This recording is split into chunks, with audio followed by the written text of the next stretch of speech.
హిమాచల్ ప్రదేశ్లో ముఖ్యమంత్రి తన రాజీనామాను తీసుకెళ్ళి సుఖ్వీందర్ సింగ్ సోనియా గాంధీకి పంపించారు.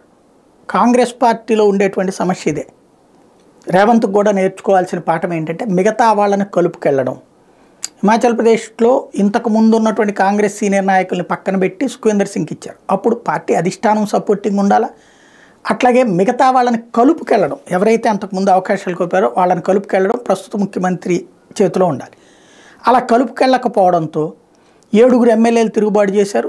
అటు పక్కన బీజేపీకి ఓటేశారు. సుప్రీంకోర్టు లాయర్ అన్నటువంటి అభిషేక్ మను సింఘ్వి లాంటి వాడు ఓడిపోయాడు.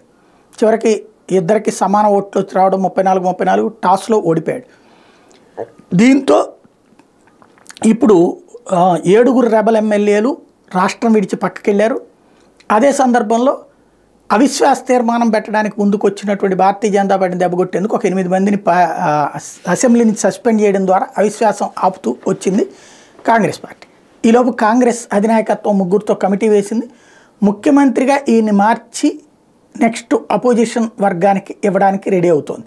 ప్రస్తుతం భారతీయ జనతా పార్టీ అయితే దాన్ని లాక్కోవాలనుకోవట్లే, ఎన్నికల ముందు కాబట్టి. తర్వాత కూడా అట్లాగే ఉంటే కనుక లాక్కున్న ఆశ్చర్యపోనక్కర్లేదు. కాబట్టి రేవంత్ రెడ్డి భట్టి విక్రమార్కని, ఉత్తమ్ కుమార్ రెడ్డిని, కోమటిరెడ్డిని ఇట్లాంటి వాళ్ళని కలుపుకెళ్ళినంతవరకు ఏ ప్రాబ్లం లేదు. తేడా వస్తేనే సమస్యలు వస్తాయి.